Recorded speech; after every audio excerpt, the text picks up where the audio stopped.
কাল সূর্যোদয় অবধি সময়। আপনি হঠাৎ ইনভার্টেড ক্রস ব্যবহার করতে গেলেন কেন? কোন যুক্তিতে? ওটা একটা সম্মুখ যুদ্ধ ছিল, মূর্খ। কেন জানি না অশুভ কোনো শক্তির উপস্থিতি প্রতি মুহূর্তে টের পাচ্ছি আজকে। বন্ধ করুন, বন্ধ করুন আমার কবর খুঁড়ে অতীত বের করে আনার কাজটা বন্ধ করুন, বন্ধ করুন।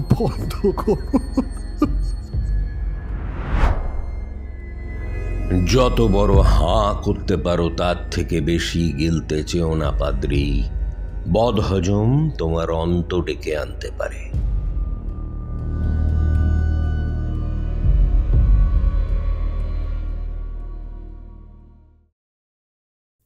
সাল 1222 খ্রিস্টাব্দ।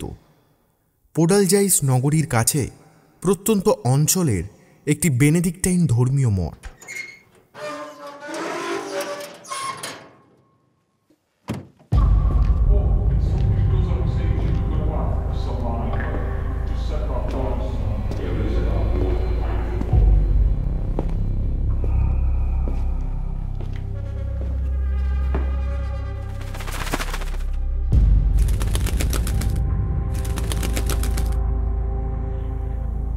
কোনো একটি রাত পাখিরই ডানা ঝাপটানোর শব্দে ঘুম ভাঙল বন্দির।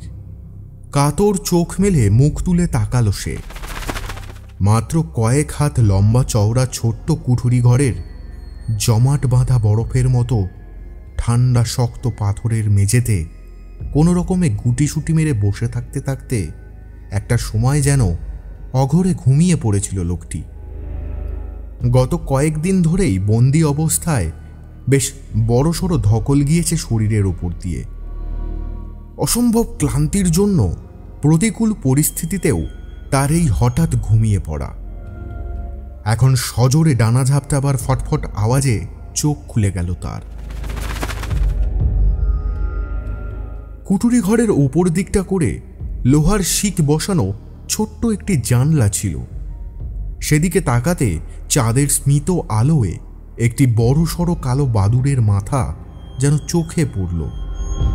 আরও কিছুক্ষণ সেদিকে তাকিয়ে থেকে মাথাটা ঝুঁকে এলো সামনে, মুখ ওপরে তুলে বেশিক্ষণ তাকাতেও যেন বড় কষ্ট হচ্ছে ঘাড়ে।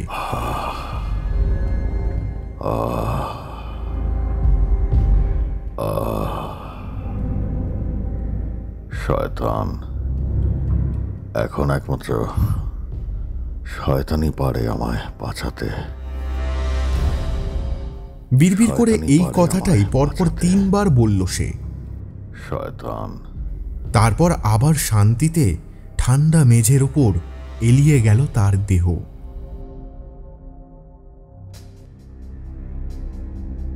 ঘরটা এতটাই ছোট যে এখানে টান টান হয়ে শুয়ে পড়বারও জায়গা নেই। ওই আধ বসা অবস্থাতেই মেঝেতে এসে ঠেকল মাথা, আবার ঘুমিয়ে পড়ল বন্দি। এইভাবে কতক্ষণ ঘুমালো সে নিজেও সম্ভবত জানে না। হঠাৎ ঘুমের মধ্যে যেন বহু দূর থেকে তার কানে এলো দরজার হুড়কো টানবার সজোরে আওয়াজ। পরক্ষণেই পিঠের নিচে ভারী পায়ের একটা লাথির সাথে সাথে ঘুমের ঘোরটা সম্পূর্ণ ভেঙে গেল তার। ধর্মর করে উঠে বসতে বসতে অন্ধকারে কানে ভেসে এলো কথাগুলি। অনেক ঘুম হয়েছে, এবারে উঠে পড়ো পথভ্রষ্ট কুকুর। অ্যাবার্ট বাল্ডউইন ডেকে পাঠিয়েছেন তোমাকে, এখন তোমার বিচার হবে।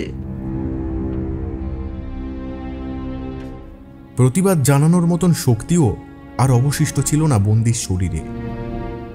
শেষ কিছু মুহূর্ত এরকম একটা ছোট্ট ঘুপচি কালকুটুটিতে কাটাতে বাধ্য হয়েছে সে। না ছিল আহার, না ছিল জল, না ছিল ঠিকভাবে হাত পা ছড়িয়ে বসবার পর্যাপ্ত পরিসর। জলের অভাবে মুখের লালাগুলি পর্যন্ত শুকিয়ে আঠা হয়ে গিয়েছে। প্রতিবাদের ভাষা বেরোবে কোন দিক দিয়ে? কিছু না বলে মেঝের উপর বসে রইল বন্দি। বিরক্ত হয়ে তার সামনে দাঁড়ানো প্রহরীটি তাকে ঘেঁটি ধরে দাঁড় করিয়ে দিল বটে, কিন্তু দাঁড়াতে না পেরে পা কাঁপতে কাঁপতে সে বসে পড়তে বাধ্য হলো। মনে হয় ব্যাটার আর হাঁটবার জোরটুকুনিও নেই। ওকে তুলে নিয়ে যেতে হবে। তুমি ও মুড়োটা চেপে ধরো ভাই ফিটজরয়, আমি এ মুড়োটা।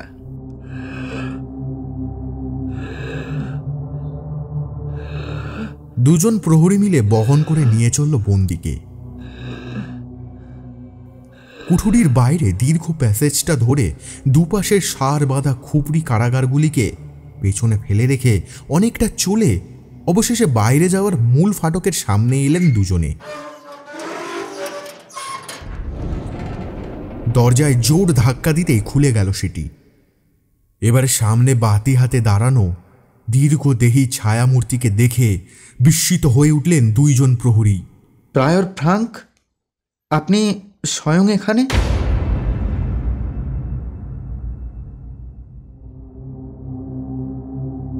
ইয়েসুয়ার দিব্যি, আমরা তো ওকে নিয়ে আপনাদের কাছে। ওই কারণেই ভাই বাল্ডুইন পাঠালেন আমাকে।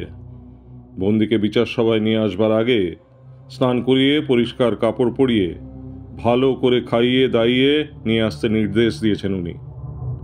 ভালো কথা, উনি এখন কেমন আছেন? দুই পা এগিয়ে এসে হাতের বাতিটা বন্দির দিকে বাড়িয়ে তার অবস্থা ভালো করে খুঁটিয়ে দেখতে দেখতে কথাটা জিজ্ঞাসা করলেন প্রায়র ফ্রাঙ্ক। উত্তরে প্রহরী বললেন, 2 দিন কালকুঠুরিতে বন্দি পড়েছিল। খাবার জল না পেয়ে প্রায় টেঁসে যাওয়ার মতো অবস্থা হুজুর। ব্যাটা ভালো করে দাঁড়াতেই পারছিল না। ওকে 2 দিন খাবার বা জল না দেওয়ার শুভ বুদ্ধিটা কার ছিল গার্ড সাবাত? 2 দিনের জন্য আমরা 2 জনে মঠের বাইরে ছিলাম। তোমরা ওকে জীবন ধারণের গুরুত্বপূর্ণ উপাদানগুলি দিতে ভুলে গেলে। প্রায়র ফ্রাঙ্কের শান্ত গলায় করা এই প্রশ্নটি শুনে থমকে গেলেন গার্ড সাবাত ও তার সহকারী। দুজনেই নিজেদের মধ্যে চোকাচুকি করে নিলেন একবার। তারপর মাথা নিচু করে সাবাত বললেন, বুঝতে ভুল হয়ে গিয়েছে হুজুর। আসলে বন্দি কালকুঠুরিতে থাকায় আমরা ভেবেছিলাম। এটি একটি ধর্মীয় মঠ গার্ড সাবাত, আর এখানে আমরা সকলেই ঈশ্বরের সন্তান। বন্দি যদি পায়ে হেঁটে বিচার সভা অবধি আসতে না পারে তবে তার কৃতকর্মের বিচার হবে কি করে? আমাদের লক্ষ্য অপরাধকে নির্মূল করা, অপরাধীকে নয়। এখন যাও, ওকে যতটা দ্রুত সম্ভব 2 পায়ে খাড়া করো। আজ্ঞে। 2 প্রহরী বন্দিকে বহন করে নিয়ে চলে গেলেন বাইরে। নিজেও কারাগার থেকে বেরিয়ে যাচ্ছিলেন প্রায়র ফ্রাঙ্ক। কি ভেবে হঠাৎ থমকে দাঁড়িয়ে পড়ে তাকালেন ভিতরের দীর্ঘ অন্ধকার প্যাসেজটির দিকে।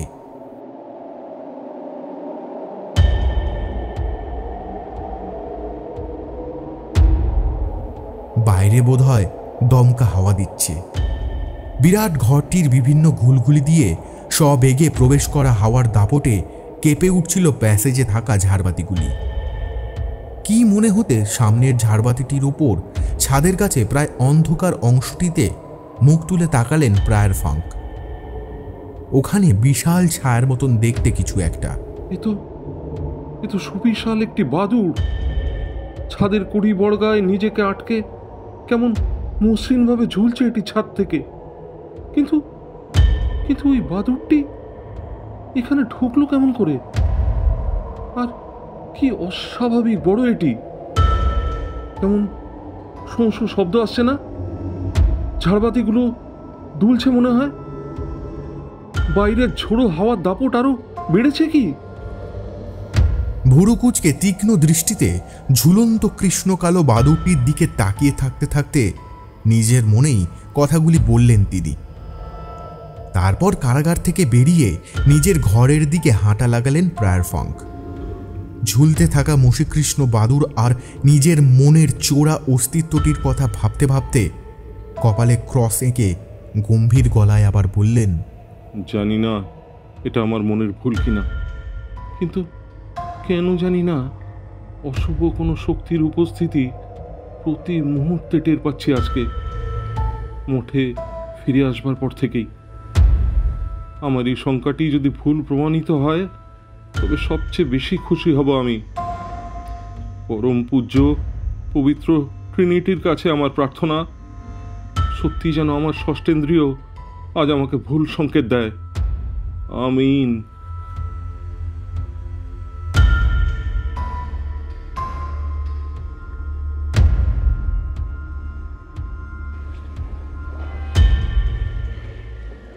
বন্দি হারমান্দি রিক্লিউজ, সামনে 3 পা এগিয়ে এসে দাঁড়ান। 3 বিচারপতি বিচারকক্ষে প্রবেশ করতেই ভারী গলায় হেঁকে উঠলেন স্টিওয়ার্ট ক্যাসপার। 3 বিচারপতি উঠে পোডিয়ামে বসলেন এক এক করে। আদেশ মতন সামনে 3 পা এগিয়ে এসে একটি লাঠিতে ভর দিয়ে কোনো মতে দাঁড়িয়ে রইলেন হারমান। তার বয়স এমন কিছু বেশি নয়, কিন্তু কয়েকদিনের ধকল আর শেষ 2টি দিনের অনাহার জীবনী শক্তি অনেকটাই নিংড়ে নিয়েছে তার।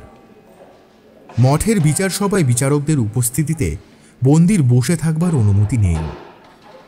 হারমান জায়গা মাফিক দাঁড়াতে এবারে বসার আসন ছেড়ে উঠে দাঁড়ালেন অ্যাবট বালডুইন। স্বাধীন মঠের সর্বোচ্চ নিয়ামক হিসাবে বিচার শুরু করবার তার উপরেই ভার।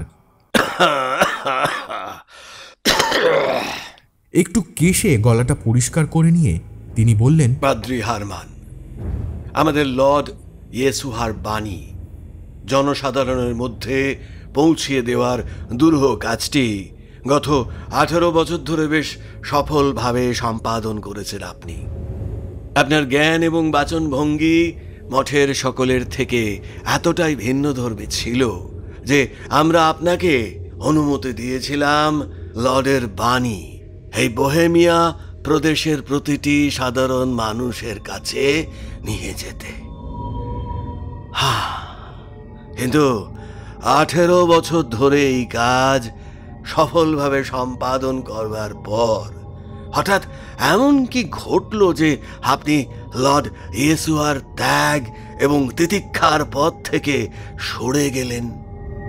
আপনার শেষ কথাগুলির অর্থ ঠিক স্পষ্ট হলো না মহামান্য অ্যাবট। স্টিওয়ার্ট ক্যাসপার অ্যাবট বালডুইনের পিছনেই দাঁড়িয়েছিলেন।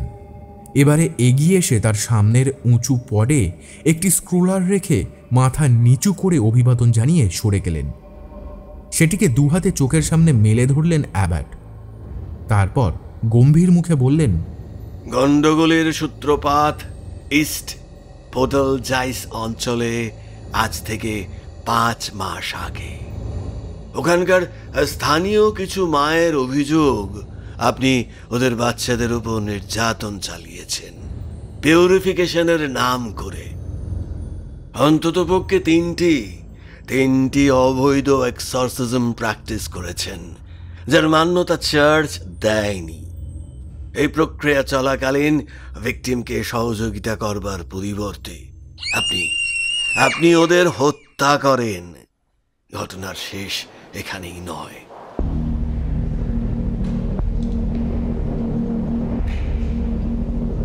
স্থানীয় রাজনীতিতে জড়িয়ে গিয়ে সামন্ত প্রভুদের সহায়তায় আপনি ওই অঞ্চলের 50 জন মহিলাকে বিবস্ত্র করে প্রকাশ্য রাস্তায় ওদের হাঁটতে বাধ্য করেছেন, প্রকাশ্য দিবালোকে।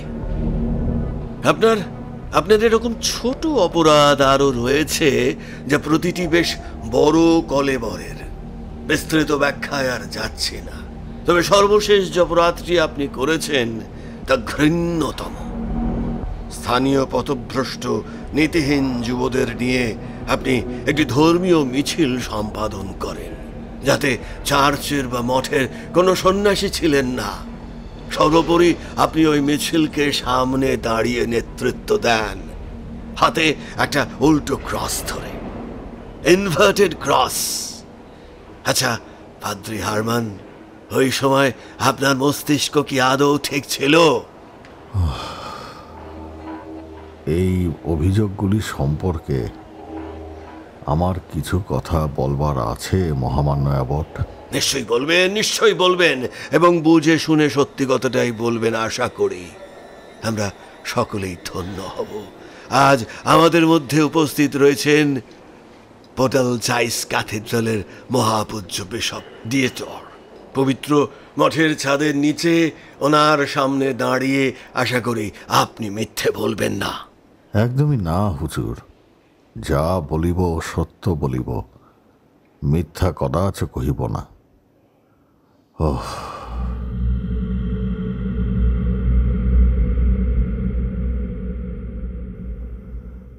ইস্ট পোডালজাইসের ওই অংশটিতে মূলত বন্য প্রবৃত্তির ভিসিগত প্রজাতির বাস। ওরা জামা কাপড় পরে একটু সভ্য হয়েছে বটে, কিন্তু বিশপ মশাই আর আপনারা দুজনেই জানেন কতটা কঠিন এদের মহান লর্ডের দেখানো পথে টিকিয়ে রাখা। এই অসম্ভবকে সম্ভব করতে পারে একমাত্র ভয়, আতঙ্ক, আর ঠিক এটাই করে গিয়েছি আমি ওখানে। আপনি কি বলছেন?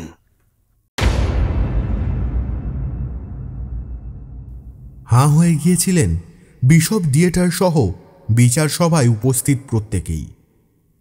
এ কি অসম্ভব কথা বললেন অভিজ্ঞ এই পাদ্রী? নিজের মনের অন্ধকারকে উনি সমর্থন করছে এসব উল্টোপাল্টা বুকে। বসা অবস্থাতেই বিশপ ডিয়েটরের দেহটা সামান্য ঝুঁকে এলো সামনের দিকে, আর চোখে তা দেখে ঈষৎ হেসে পাদ্রী হারমান বললেন,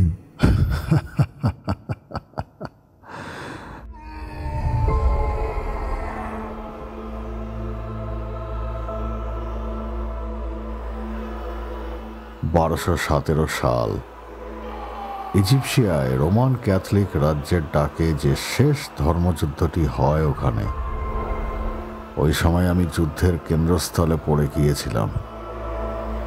ধর্মপ্রাণ ক্যাথলিক যোদ্ধাদের প্রায় গোটা কর্মকাণ্ডটি আমার চোখের সামনেই ঘটে। হ্যাঁ, লর্ড ইয়েসুহার বাণী তারা যে কুলে খেয়েছে সে বিষয়ে আমার মনে কোনো সন্দেহই আর নেই। ভয়ঙ্কর এই যুদ্ধে মৃত্যুটাই ছিল স্বাভাবিক, বেঁচে থাকাটাই আশ্চর্যের। কোনো একটা যুদ্ধের পরিপ্রেক্ষিতে পারিপার্শ্বিকের তাৎক্ষণিক আচরণ কোনো সত্যকে তুলে ধরে না সামনে। আপনার চোখের সামনে যোদ্ধারা যা করেছে তা যে কোনো প্রাণী আত্মরক্ষা করবার জন্য করে। ইজিপশিয়ার একটি গ্রামে আমরা একদিন এসে উপস্থিত হই।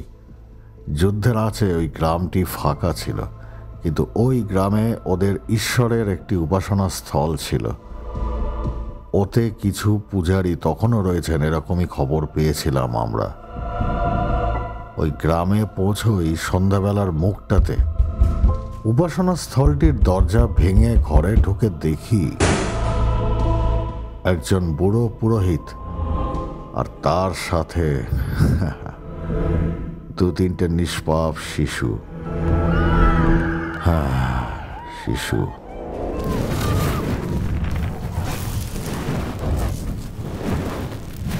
কাজ সেরে আমাদের ধর্মযোদ্ধারা বেরিয়ে এলেন মুখে প্রশান্তির চওড়া হাসি নিয়ে। পেছনে পড়ে রইল দাও দাও আগুনে জ্বলতে থাকা একটি ঈশ্বরের উপাসনা স্থল, নিজের বুকের ভেতর কয়েকটি জ্বলতে থাকা দেহ নিয়ে। না ওদের ঈশ্বর এলেন, না আমাদের লর্ড। ওই নিষ্পাপ আত্মাগুলির অস্তিত্বটা মুছে গেল পৃথিবীর বুক থেকে। ওরা বিধর্মী ছিল, ভ্রষ্ট যাজক।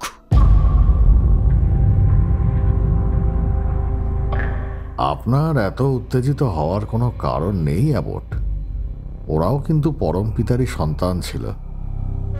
আমাকে কারণ হিসেবে বলা হলো ঈশ্বরের নামে এই ঘৃণ্য কর্মটি করা হয়েছে, যাতে এর পরে আমাদের সম্পর্কে প্রতিপক্ষের মনে আতঙ্ক জন্মায়, যাতে ওরা আর প্রতিরোধ না করে। তাহলে বলুন, আমাকে এখানে কন্ডেমড হিসেবে আপনারা ধরে নিয়ে এলেন কোন যুক্তিতে? একই কাজ আমিও করেছি, ওই মোটা খুলির গদগুলিকে সোজা করবার জন্য। ওটা একটা সম্মুখ যুদ্ধ ছিল, মূর্খ। যেদিন থেকে আমরা ধর্মযুদ্ধে নিজেদের জড়িয়ে ফেলেছি সেদিন থেকেই আমরা নিরন্তর পাপ করে চলেছি অ্যাবট মশাই। হ্যাঁ, ডাকাতি, রাহাজানি, খুন, ধর্ষণ, ক্রুসেড, বিধর্মীদের প্রতি কোনো কিছুই বাকি রাখিনি। ভিন্ন জনজাতির মানুষদের প্রতি যদি স্বয়ং লর্ডের কোনো দায়বদ্ধতা না থাকে, তবে আমার কিসের দায়বদ্ধতা? ভণ্ড যাজক, চার্চের এই পবিত্র কর্মে তুমি পাপ দেখলে কোথায়?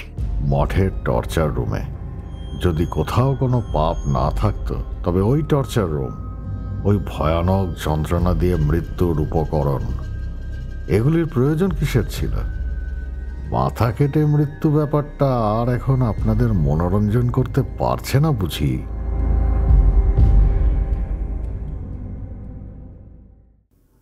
থ হয়ে দাঁড়িয়ে রইলেন অ্যাবাট বাল্ডউইন। মুখের কথা হারিয়ে গিয়েছে তার। এ তো স্পষ্ট পাগলের প্রলাপ। তাকে চুপ করে যেতে দেখে এবারে পাশে বসা প্রায়ার ফাঙ্ক বললেন, আপনি হঠাৎ ইনভার্টেড ক্রস ব্যবহার করতে গেলেন কেন? কোন যুক্তিতে? এটা তো অ্যান্টি ক্রিশ্চিয়ানিটির প্রতীক, শয়তানকে আবাহন করবার একটি মাধ্যম। আপনি জানতেন না এ কথা?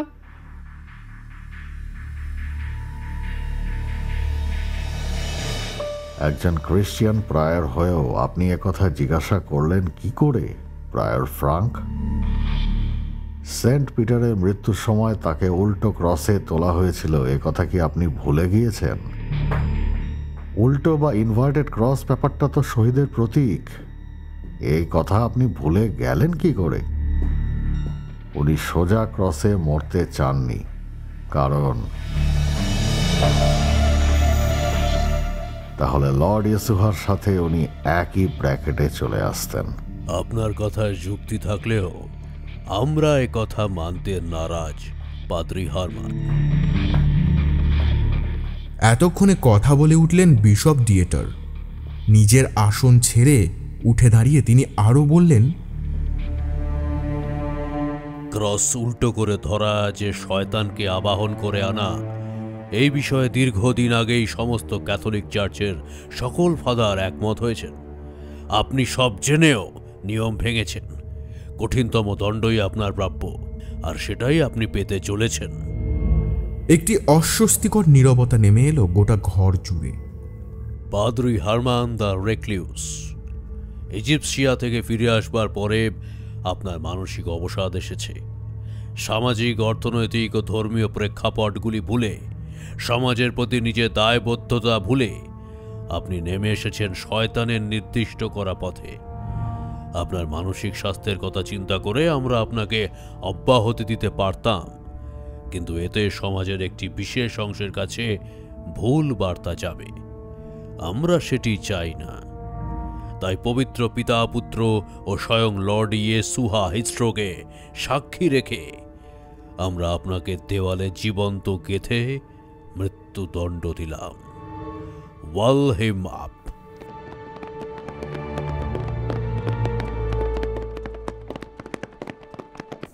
বিশপ ডিয়েটারের কথা শেষ হওয়ার সাথে সাথে ঘরের ভেতরে ছুটে এলেন গার্ডসরা। নির্বাক চোখে হারমান তাকিয়ে দেখলেন বিশপ ডিয়েটর, অ্যাবট বাল্ডউইন আর প্রায়ার ফাঙ্ক তিন বিচারকের দিকে। তারপর মাথা নিচু করে কয়েক সেকেন্ডের বিরতি নিয়ে বললেন, আমার একটি নিবেদন ছিল বিশপ। অ্যাবট বাল্ডউইন তখনও দাঁড়িয়েছিলেন সামনে। হারমানের কথা শুনে কর্কশ গলায় তিনি বললেন, নিজের জীবন ভিক্ষে বাদে আর যে কোনো বিষয়ে প্রার্থনা করতে পারো তুমি। জীবন ভিক্ষা করছি না অ্যাবট মশাই, কিন্তু একটি বিষয় আপনাকে জানাতে চাই। আমার ধারণা লর্ড ইয়েসুহা আমার ঘাড়ে একটি দায়িত্ব ঠেলেছেন, আমাকে সেই দায়িত্বটা পালন করতে দেওয়া হোক। তোমার মতন একজন নাস্তিকের ঘাড়ে লর্ড এরকম কোনো দায়িত্ব ঠেলতে যাবেন কেন? তুমি তো একজন রেনিগেড, যে নিজের ধর্মকে অস্বীকার করেছে ব্যক্তিগত স্বার্থ সিদ্ধির জন্য।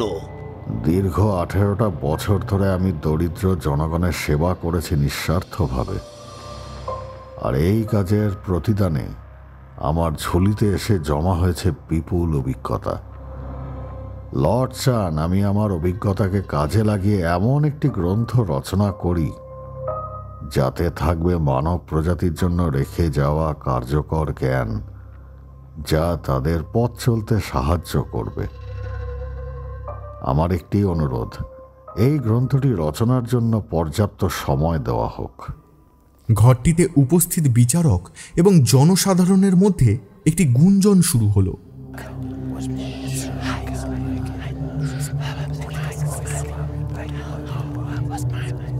বেশ কিছুক্ষণ বিচারকরা নিজেদের মধ্যে কিছু আলোচনা সেরে নিলেন।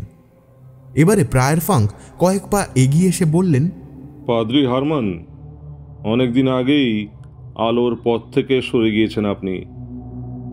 এই পরিস্থিতিতে দাঁড়িয়ে আলোর বার্তা কিভাবে দেওয়া সম্ভব, এটা আমাদের কারোরই মাথায় ঢুকছে না। যাই হোক, যেহেতু আপনি মৃত্যুর পূর্বে আপনার শেষ ইচ্ছা প্রকাশ করেছেন, তাই লর্ডের ইচ্ছানুসারে আমরা সেই শেষ ইচ্ছা রাখতে বাধ্য। আপনাকে আপনার গ্রন্থ রচনার অনুমতি দেওয়া হলো।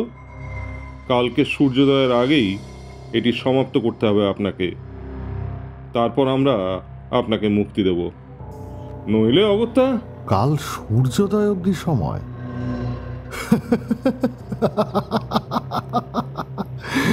আমাকে দেওয়ালে গেঁথে ফেলতে আপনারা যে অত্যন্ত উদ্গ্রীব, তা আপনাদের কথাতেই স্পষ্ট। আপনারা নিজেরাও জানেন যে একটি যুক্তিগ্রাহ্য জ্ঞান সম্বলিত গ্রন্থ রচনা করতে ঠিক কতটা সময় লাগে। যে সময়টা আপনারা দিলেন তা তো গ্রন্থ ভূমিকা লিখতেও যথেষ্ট নয়। জানি, কিন্তু এও জানি আপনি আমাদের ফাঁকি দিয়ে নিজের জীবন বাঁচাতে চাইছেন। গার্ড সাবাত, সম্মানের সাথে পাদ্রি হারমানকে নিয়ে যাও আমাদের সবচেয়ে নির্জনতম প্রকোষ্ঠে। ওখানে যেন কেউ ওনাকে বিরক্ত না করে। উনি যা চান ওনাকে দেবে, আর কেউ ওনাকে বিরক্ত করবে না।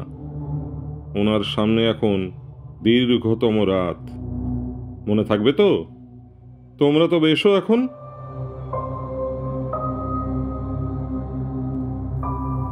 মুখ গম্ভীর হয়ে উঠল হারমানের। তিনি জানেন কাজটা অসম্ভব, কিন্তু কোনো কথা না বলে মুখ নিচু করে তিনি এগিয়ে চললেন ভিতর ঘরের দিকে, একসার প্রহরী দ্বারা বেষ্টিত হয়ে।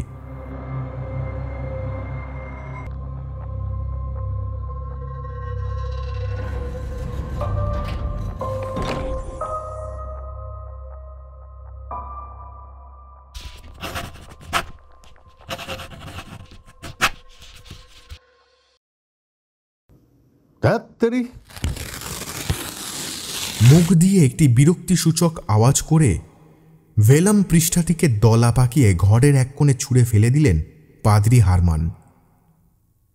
পূর্বেই সেখানে রাশিকৃত বেশ কয়েকটি দলা পাকানো পরিত্যক্ত পৃষ্ঠা স্তূপের ওপর গিয়ে পড়ল সেটি। এই কাজটি করবার আগে অবশ্য হাতের কলমটি কালির দোয়াতে রেখে দিয়েছিলেন তিনি। এবারে বিরক্তি সহকারে চেয়ার ছেড়ে উঠে ঘরের এক কোণে ছোট জানলাটির কাছে গিয়ে সশব্দে সেটি টেনে খুলে দিতেই এক ঝলক ঠান্ডা হাওয়া ঢুকে পড়ল ঘরের ভেতর।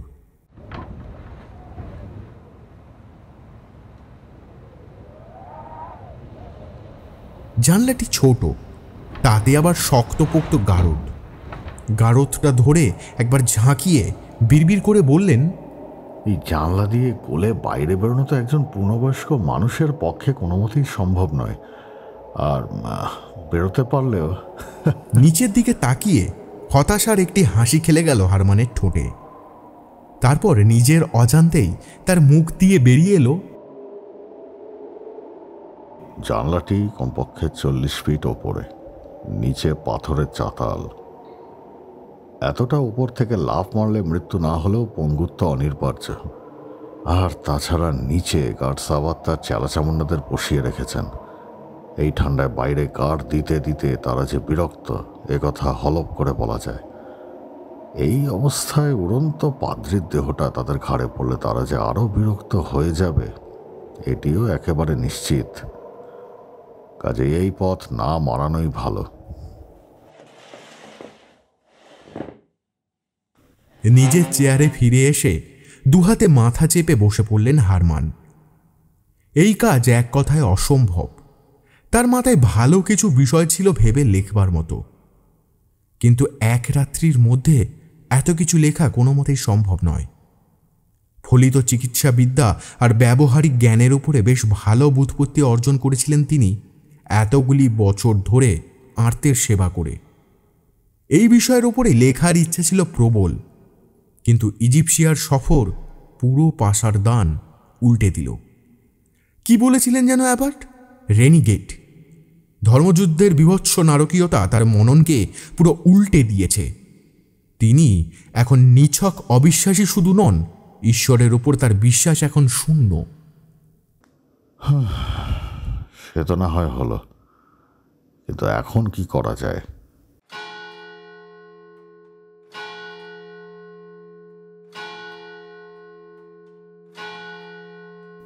মধ্যরাত্রির ঘণ্টা বেজে উঠল ঢং ঢং করে। কাতর চোখে জানলা দিয়ে বাইরের অন্ধকারের দিকে তাকালেন হারমান। তার জীবনকালের আর কিছু প্রহর অবশিষ্ট মাত্র। কাল সকালের সূর্যোদয়ের সাথে সাথে তার জীবনের সূর্যাস্ত অবশ্যম্ভাবী। শয়তান, যদি শয়তান আমায় গ্রন্থটি লিখতে সাহায্য করেন তো আমি... ঘোলাটে চোখ মেলে বাইরের ঠান্ডা ভেজা ভেজা অন্ধকারের দিকে তাকিয়ে ঘর ঘরে গলায় দাঁতে দাঁত চেপে কথাগুলি বিড়বিড় করে বললেন হারমান। অশুভ কথাগুলি যেন কোনো অন্ধকার রাতের ভয়াবহ দুঃস্বপ্নের মতোই বেরিয়ে এলো তার কণ্ঠ দিয়ে। কথাগুলি আলগোছে বলেছিলেন তিনি, কিছু না ভেবেই। কিন্তু আলগোছে বলা কথাগুলি যে এরকমভাবে বাস্তবে পরিণত হবে তা তিনি বোধহয় দুঃস্বপ্নেও ভাবতে পারেননি।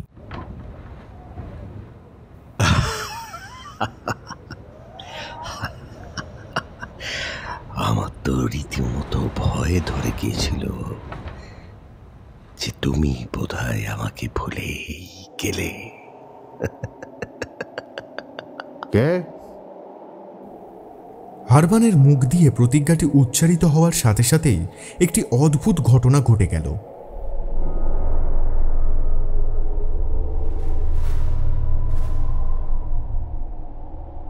খোলা জানলা দিয়ে ঠান্ডা ঝিরঝিরে একটা বাতাস এতক্ষণ বাইরে থেকে ঢুকছিল ভিতরে। তার মুখের কথা শেষ হওয়ার সাথে সাথে হঠাৎ এক ঝলক দমকা হাওয়া খোলা জানলা দিয়ে ভেতরে ঢুকে পড়ে টেবিলের ওপরে জ্বলতে থাকা মোমবাতিগুলি যেন নিভিয়ে দিল এক লহমায়।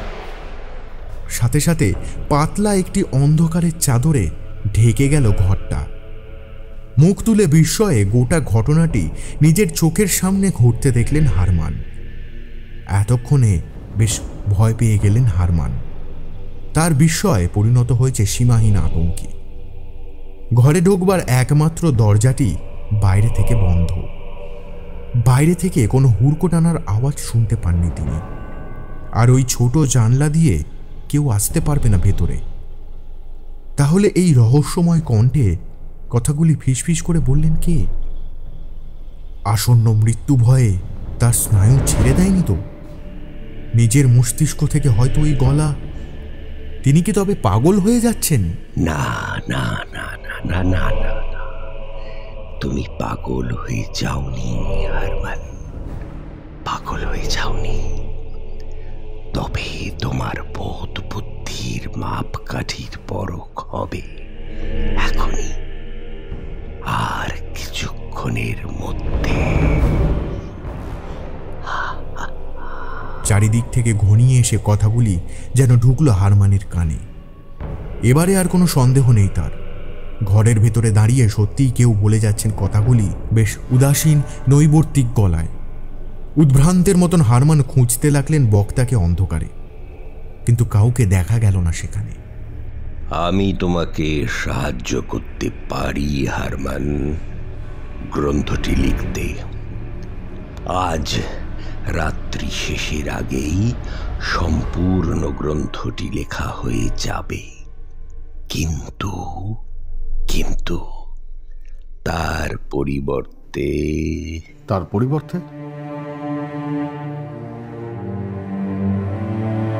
আপনি যা চান আমি দিতে পারি। সোনা, অর্থ, যা আপনি চান সব রয়েছে আমার কাছে।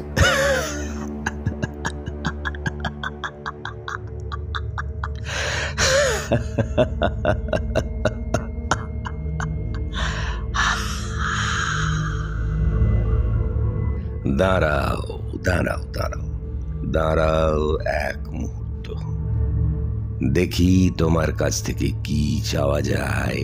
সোনা, অর্থ, দামি পোশাক, রাতপরি? না না, এসব কিছুই আমার কাছে রয়েছে হারমান, আর তোমার থেকে তা একটু বেশি পরিমাণেই। খামোখা কষ্ট করে যা জমিয়েছ তা কেড়ে নিয়ে তোমাকে গরিব করে দিয়ে লাভ নেই, বরং আমি তোমার হাতে তুলে দিতে পারি অগাধ ঐশ্বর্য, যদি তুমি চাও। তাহলে তাহলে তুমি কি চাও? কিছুক্ষণ আগেই তুমি আমায় যা দিতে চেয়েছিলে, তোমার আত্মা আর তোমার ওই জাগতিক দেহ।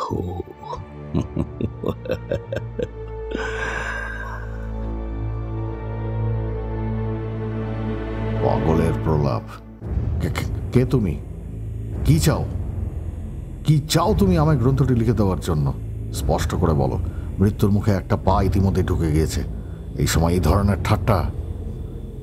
নিজের কথা শেষ করতে পারলেন না হারমান। তার আগেই এমন কিছু ঘটনা পরপর ঘটতে লাগলো যা তার কথা বলার শক্তিটাকে নিংড়ে নিয়ে তাকে নির্বাক করে রেখে দিল। কথাগুলি বলতে বলতে ইতিউতি ঘাড় ঘুরিয়ে দেখছিলেন হারমান। হঠাৎ তার চোখের সামনে স্মিত এক অপার্থিব লাল রঙের প্রভা হালকা আলো আলোকিত করে তুলল সামনের অন্ধকার টেবিলখানা। কিছু বুঝতে না পেরে থ হয়ে দাঁড়িয়ে রইলেন হারমান।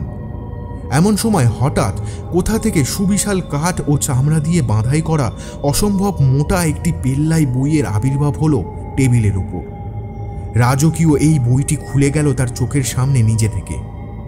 ভেতরের পৃষ্ঠাগুলি কোনো সাধারণ পৃষ্ঠা নয়, এগুলি দুষ্প্রাপ্য ও বেশ ভালোভাবে তৈরি করা ভেলাম পৃষ্ঠা। বাছুর বা গাধার চামড়া ভালো করে শুকিয়ে নিয়ে সেটিকে শক্তপোক্ত কিন্তু পাতলা কোনো কাঠের তবকে ভালো করে আটকে এই পৃষ্ঠাগুলি তৈরি করা হয়, যা যুগের পর যুগ ধরে টিকে থাকে সমস্ত ধকল সামলে। চার্চ থেকে যে ভেলাম পৃষ্ঠা দেওয়া হয়েছিল তা গাছের তন্তু থেকে তৈরি। নিঃসন্দেহে তার থেকে এগুলো অনেক বেশি টেকসই, কিন্তু এই বই বাই উন্নত পৃষ্ঠা এগুলি এখানে এলো কোথা থেকে? এ কি ভোজবাজি হচ্ছে নাকি? বিস্ময়ের এখনো অনেক কিছু বাকি আছে পাদ্রী, নিজেকে সামলাও।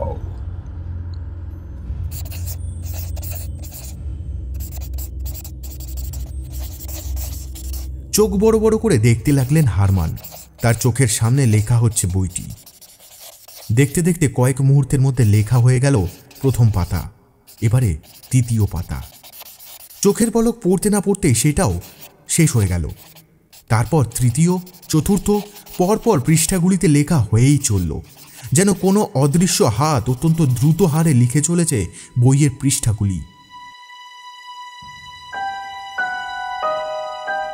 স্থবির হয়ে সেই অদৃশ্য হাতের কারিকুরি বেশ খানিকক্ষণ দেখলেন তিনি। এবারে মুখ তুলে অন্ধকারের দিকে তাকিয়ে বিহ্বল মুখে প্রশ্ন করলেন, কে আপনি? আপনি এই অসাধ্য সাধন করছেন কিভাবে? এইভাবে তো সূর্যোদয়ের অনেকক্ষণ আগেই বইটি লিখে ফেলা সম্ভব। পাদ্রী হারমানের প্রশ্নের কোনো উত্তরই তিনি পেলেন না। ভেলাম পৃষ্ঠায় লেখার খসখস আওয়াজটি ছাড়া আর কোনো আওয়াজ পাওয়া গেল না ঘরটি জুড়ে। অখণ্ড নীরবতায় হতাশ হয়ে যখন মাথা ঝুঁকিয়ে নিয়েছেন হারমান, ঠিক তখনই তোমার তাঁর প্রতি অখণ্ড ভক্তি ও ভালোবাসা ঠিক তখনই প্রথমবার আঘাত খায়, যখন তোমার সামনে এক টুকরো রুটির জন্য একজন সবল মানুষ পাথর দিয়ে হত্যা করে অপর একজন দুর্বল মানুষকে। কি ঠিক তো?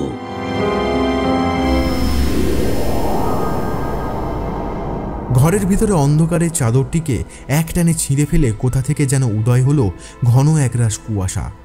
তারপর সেই কুয়াশার চাদর ছিঁড়ে যেতেই পাদ্রী হারমানের চোখের সামনে ভেসে উঠল একটা দৃশ্য। নিজের অজান্তেই সে বলে উঠল, এ তো এন্স শহরের কাছে ক্রুশা গ্রাম। ওখানে মহামারী হয়েছিল। আমি গিয়েছিলাম ওখানে চার্চের নির্দেশে পীড়িতের সেবা করতে, জায়গাটি ড্যানিউব নদীর উজানে। কিন্তু এ তো আমার অতীত। আমি এখানে পৌঁছালাম কিভাবে? হালকা কুয়াশা ঘেরা একটা জলা জঙ্গলের মাঝখানে এসে পড়েছেন হারমান। কোনো এক অদ্ভুত জাদু মন্ত্র বলে। সামনের ভিজে কর্দমাক্ত জমিতে কোনো মতে ঠেকনা দিয়ে বসে একটি অসম্ভব রোগা ধুঁকতে থাকা শরীর। মাথাটা ঝুঁকে পড়েছে দুটি হাঁটুর মাঝখানে। হঠাৎ দূর থেকে দেখলে ভ্রম হবে, এই মানুষটির বোধহয় তিনটি মাথা। নিজের হাতের দিকে তাকালেন হারমান। হাতে ধরা একটি রুটির ঝুড়ি, একটি রুটির টুকরো রয়েছে সেখানে। কাছিয়ে এসে লোকটিকে গায়ে আলতো করে ঠেলা দিতেই দুর্বল চোখ মেলে তাকালো সে। তার দিকে অবশিষ্ট রুটির টুকরোটি বাড়িয়ে ধরতে কাপা কাপা হাত বাড়িয়ে সেটি নিয়ে কৃতজ্ঞতার হাসি কোনো মতে হেসে রুটিটা মুখে দিতে যাবে লোকটি, হঠাৎ পেছনের ঝোপঝাড় ঠেলে বেরিয়ে এলো উদ্ভ্রান্তের মতন চেহারার একজন মানুষ। দুর্বল পায়ে হেঁটে এগিয়ে এলো সে, হাতে একটা বড় পাথর নিয়ে। কাছিয়ে এসে পাথরটি তুলেই বসিয়ে দিল প্রথম জনের মাথায়। হারমান ভয় পেয়ে সরে গিয়েছিলেন পেছনে, তারপর এগিয়ে এসে বাধা দিতে যান, কিন্তু তার আগেই সেই ব্যক্তি পাথরের ঘায়ে ঢলে পড়েন মৃত্যুর কোলে। হাতের পাথরটি তুলে লোকটি আবার আঘাত হানতে যান, এবারে হারমানকে লক্ষ্য করে, কিন্তু তার আগেই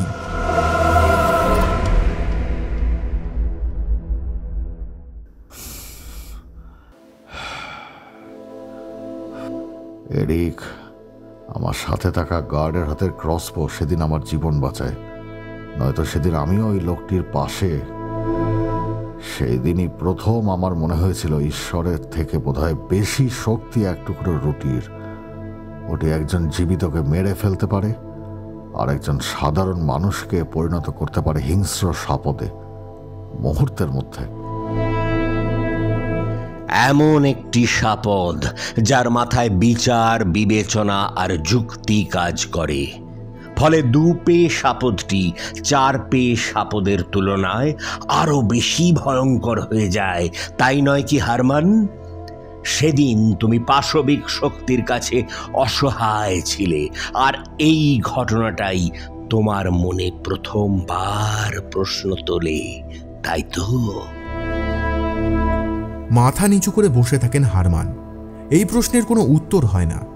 বেশ কিছুক্ষণ পর হঠাৎ আবার জমাট বাঁধা কুয়াশা ঘিরে ধরে তাকে। দৃশ্যপট দ্রুত পরিবর্তিত হয়। চমকে মুখ তুলে দেখেন তিনি দাঁড়িয়ে প্রায় ভগ্নস্তূপ হয়ে আসা অনেকটা বড় আর ছড়ানো একটি ঘরে।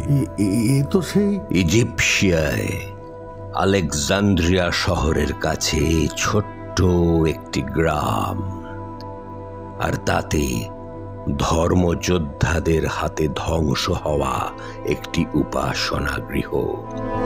কি পাদ্রী হারমান, কিছু মনে পড়ছে?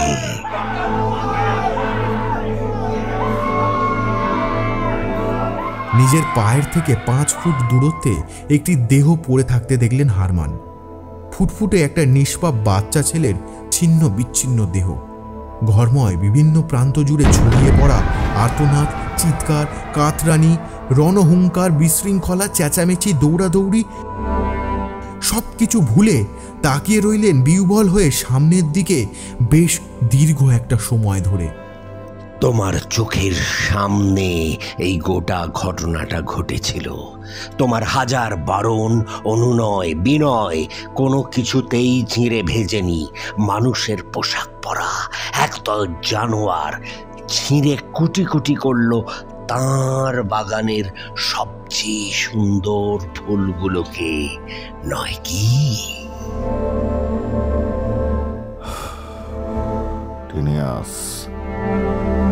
টিনিয়াস আমাদের দলপতি ছিল। আমি শেষ পর্যন্ত নতজানু হয়ে বসি ওর সামনে এই অসহায় পূজারীদের হত্যা লীলা বন্ধ করবার জন্য, কিন্তু ও কিছুতেই শুনল না। আমার বুকে একটা লাথি মেরে আমাকে ফেলে বুকের ওপর বর্ষা চেপে ধরে আমাকে ধমকে। বুকের কাছের কাপড়টা সরিয়ে দিলেন হারমান। একটা ক্ষত চিহ্ন সেখানে। চোখ দিয়ে অনুতাপের জল বেরিয়ে এলো 1 ফোঁটা। তারপরই তার চোখের সামনে থেকে মিলিয়ে গেল দৃশ্য। বাস্তবে ফিরে এলেন হারমান সেই ঠান্ডা অন্ধকার ঘরটিতে, যেখানে বন্দি করে রাখা হয়েছিল তাকে একটি রাত্রির জন্য।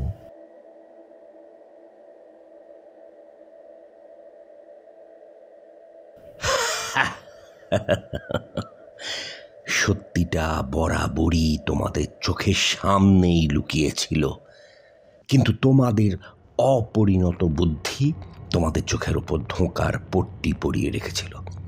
এত কিছু ঘটে গেল, কোথায় কোথায় তিনি, যিনি নিজেকে সর্বশক্তিমান বলেন?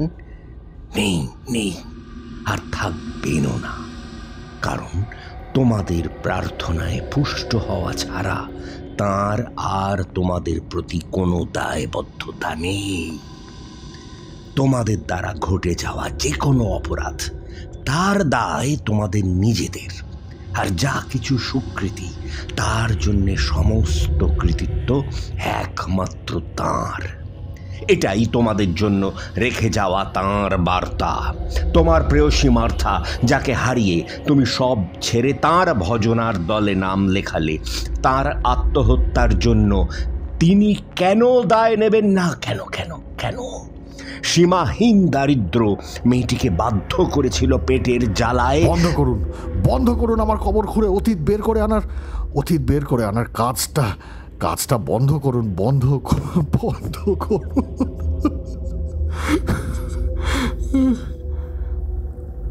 কাতর স্বরে চেঁচিয়ে কথাগুলি বলে এক জায়গায় দাঁড়িয়ে একটু হাঁফিয়ে নিলেন হারমান।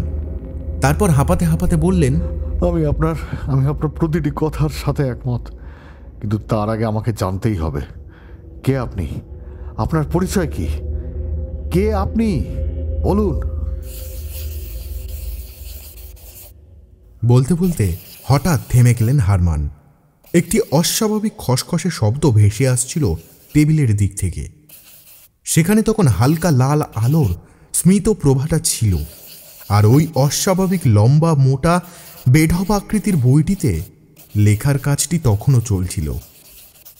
এবারে কাঠের তবকের উপর সাঁটা ভেলাম পৃষ্ঠায় কলমের অস্বাভাবিক খসখস শব্দে সেদিকে দৃষ্টি আকর্ষিত হলো হারমানের। অত মোটা বইটির শেষের দিকে লেখা হচ্ছিল তখন। ঈষৎ বাদামি ঘেঁষা পৃষ্ঠায় তখন লেখার পরিবর্তে ফুটে উঠছে একটি ছবি। কৌতূহলী হয়ে 2 পা এগিয়ে গেলেন হারমান। এ কার ছবি? ছবি আঁকার কাজটি সমাপ্ত হলো কিছুক্ষণ পরেই।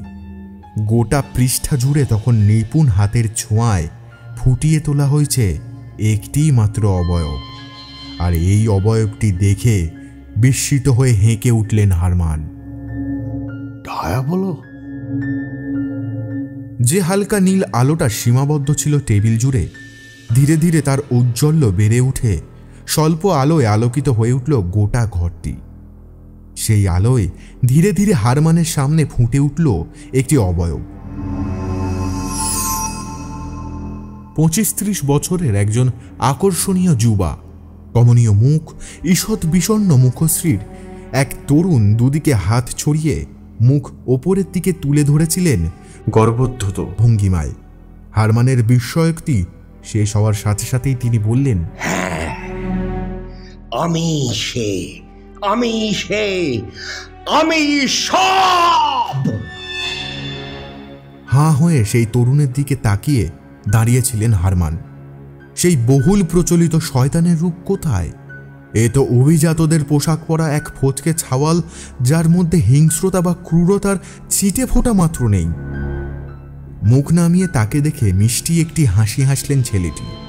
তারপর বললেন, তোমার মনে প্রশ্নের উদয় হওয়ার প্রথম দিনটি থেকেই আমি তোমায় দেখেছি পাদ্রী, তোমার সাথে থেকেছি।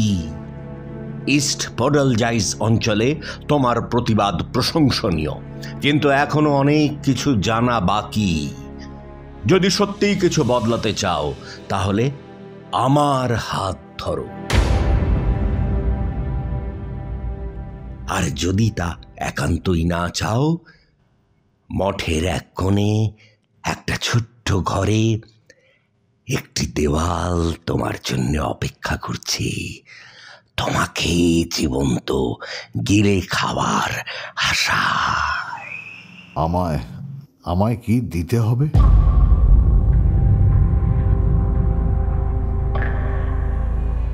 যেমনটা তুমি অঙ্গীকার করেছিলে, আমার ভৃত্য হিসেবে তোমাকে আমার কাজ করতে হবে।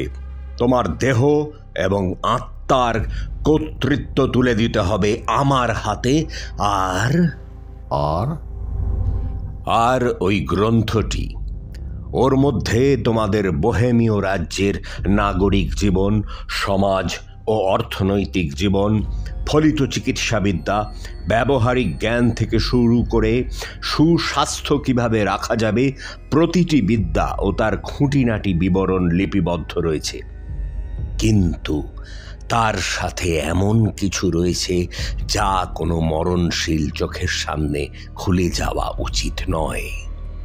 ওই পৃষ্ঠাগুলি তোমাকে সযত্নে জিইয়ে রাখতে হবে ভবিষ্যতের জন্য, পাদ্রী। কি আছে ওই পৃষ্ঠাগুলোতে? মহান অন্ধকারের রাজা?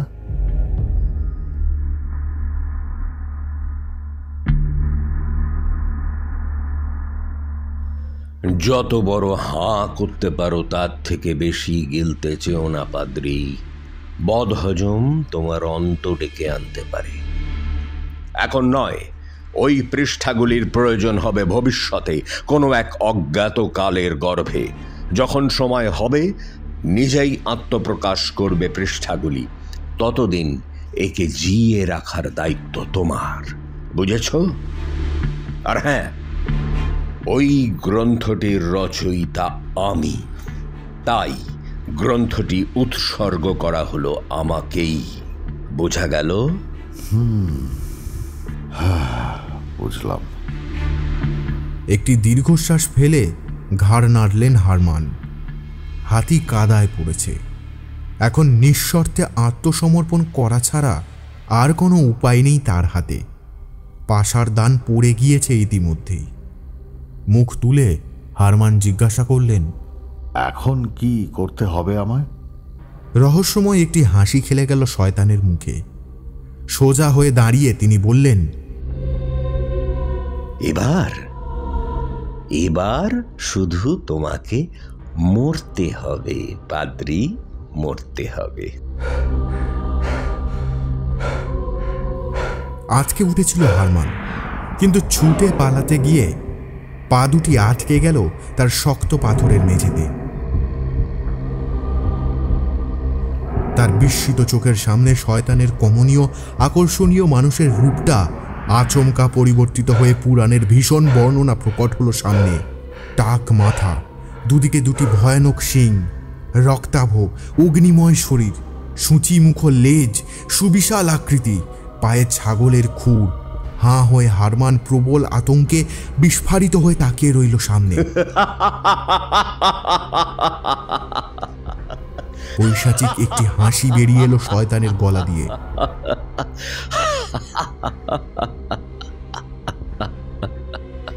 তারপর সুতীব্র এক প্রবল গর্জনের সাথে শয়তানের অত বড় শরীরটি বায়বীয় রূপ নিয়ে দ্রুত তেড়ে এলো হারমানের দিকে। চিৎকার করতে গেলেন তিনি সাহায্যের জন্য, কিন্তু তার আগেই তার হাঁ মুখ দিয়ে জ্বলন্ত লাভার মতন শয়তানের আস্ত দেহটি সম্পূর্ণ ঢুকে গেল হারমানের শরীরে।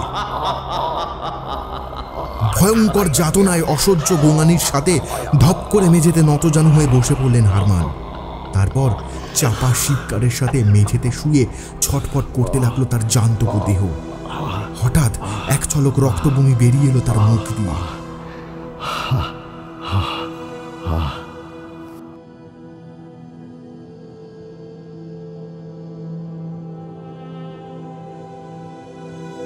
কিছুক্ষণ পর মারা গেলেন হারমান। ঠান্ডা মেঝেতে নিথর হয়ে পড়ে রইল তার পার্থিব দেহ। ধীরে ধীরে অন্ধকার নেমে এলো ঘরটিতে।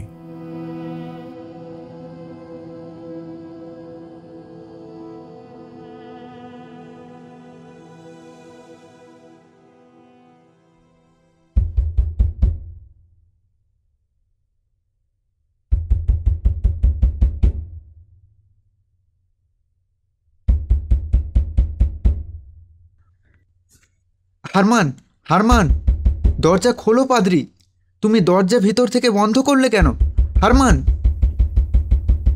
দুজন টহলদার পাদ্রী হারমানকে ভেতরে আটকে রাখা বন্ধ ঘরটির সামনে এসেছিলেন সবকিছু ঠিকঠাক আছে কিনা খতিয়ে দেখতে।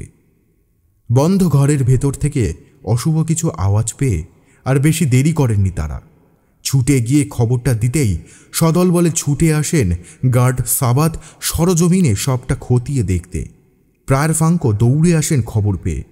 সকলের উপস্থিতিতে দরজার হুড়কো বাইরে থেকেই খুলে ভেতরে ঢুকতে গিয়ে দেখা যায় দরজা ভেতর থেকে বন্ধ।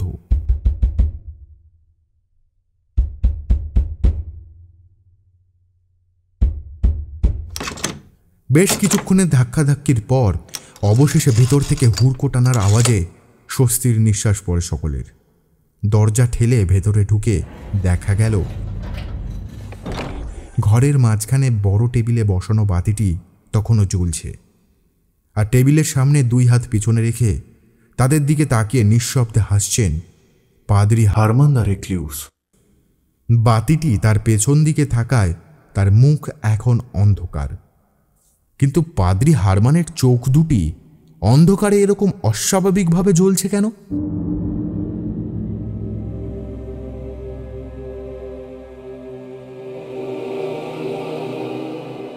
প্রায়র ফাঙ্ক, গার্ড সাবাত সহ উপস্থিত প্রতিটি সদস্য কিরকম যেন থতমত খেয়ে দাঁড়িয়ে পড়লেন সকলে অন্ধকারের অশুভ প্রেতমূর্তির মতো দাঁড়িয়ে থাকা পাদ্রী হারমানকে দেখে। তার উপস্থিতিটা বড়ই যেন অশুভ, অমঙ্গলের বার্তাবাহী। সম্বিত ফিরে পেয়ে সাবাত চেঁচিয়ে জিজ্ঞাসা করলেন, ভণ্ড পাদ্রী, দরজা ভিতর থেকে বন্ধ করেছিলে কেন? কি করছিলে?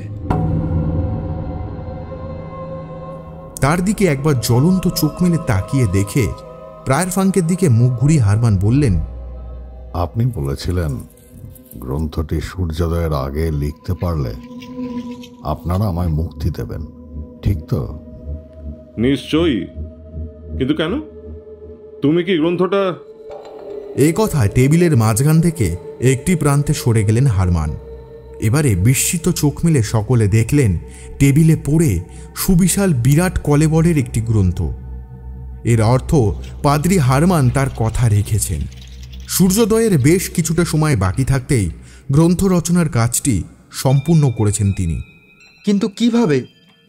1 রাত্রির মধ্যে এত বড় বই লেখা তো... বইটি 36 ইঞ্চি লম্বা, 20 ইঞ্চি চওড়া, 9 ইঞ্চি পুরু। এই বইটিতে আমাদের রাজ্যের প্রজাদের জীবনযাত্রা ও সামাজিক রীতিনীতি ছাড়াও ওল্ড ও নিউ টেস্টামেন্টের কিছু উদ্ধৃতি ও তার ব্যাখ্যা, ফলিত চিকিৎসাবিদ্যা ও ব্যবহারিক জ্ঞান গ্রন্থিত হয়ে রয়েছে। পুরো বইটি কাঠের পাতলা তবকের উপর চামড়া দিয়ে বাঁধাই করা। ভিতরে 320টি ভেলাম পৃষ্ঠা। আমি আপনাদের শর্ত পালন করেছি প্রায়র ফ্রাঙ্ক। মানব সমাজে কাজে লাগতে পারে এরকম অনেক কিছুই আছে এখানে। এখন আপনাদের কথা রাখবার পালা। এ অসম্ভব! এ কেমন করে সম্ভব? এ শয়তানি! হ্যাঁ, শয়তান! শয়তান ছাড়া কোনো জীবিত মানুষের পক্ষে সম্ভব নয় এরকম কাজ করা। তাছাড়া এইরকম বাঁধাই করা গ্রন্থ, ওর ভিতরে থাকা উঁচু মানের পৃষ্ঠা, ওইগুলো তো মঠের সম্পত্তি নয়। মঠ তো তোমায় ওই মহাগ্রন্থ সরবরাহ করেনি। বিষয়টা গোলমেলে। ঠিক করে বলো পাদ্রী, কে সাহায্য করেছে তোমায়? অত বড় কলেবরের বই তো 1 রাত্রে কিছুতেই... আপনি আপনার দেওয়া শর্ত থেকে পিছিয়ে যাচ্ছেন প্রায়র। তো তুমি জালিয়াতি করে যাবে আর আমরা তোমায় যেতে দেবো নাকি? গার্ড সাবাত, এক্ষুনি ওই জালিয়াতকে ঘাট ধরে টেনে এনে দেওয়ালে... সাবধান প্রায়র ফ্র্যাঙ্ক। কিছুক্ষণ আগেই এক স্বর্গচ্যুত মহাপুরুষ আমায় বলেছিলেন, যত বড় হাঁ করতে পারো তার থেকে বেশি গিলতে যেও না। কথাটি কিন্তু আপনার ক্ষেত্রেও খাটে। আমি রেগে যাচ্ছি, আর আপনাকে কথা দিচ্ছি, আমি রেগে গেলে আপনারা আর আমাকে ভালোবাসবেন না।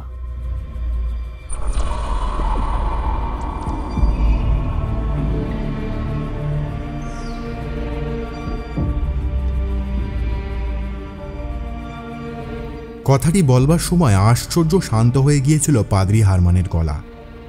একটা গলিত লাভার জ্বলন্ত প্রভা ধীরে ধীরে ছেয়ে ফেলেছিল তার চোখের মণি দুটিকে। ওখানে উপস্থিত সকলেই পাদ্রী হারমানের দিকে তাকিয়ে থ হয়ে গিয়েছিলেন। ঠিক এই সময় একটি বাদুড় যেন ভয় পেয়ে ঘরের জানলা দিয়ে উড়ে গেল বাইরে।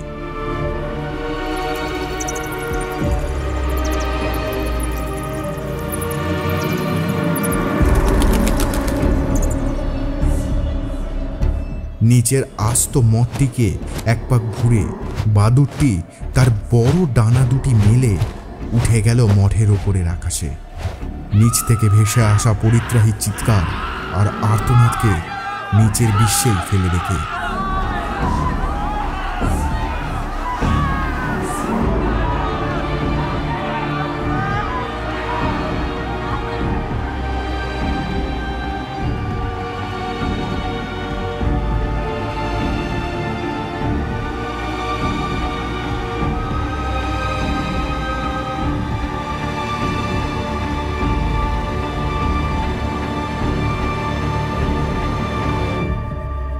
ব্রেভনোভা জেলার একটি খ্রিস্টীয় মঠ।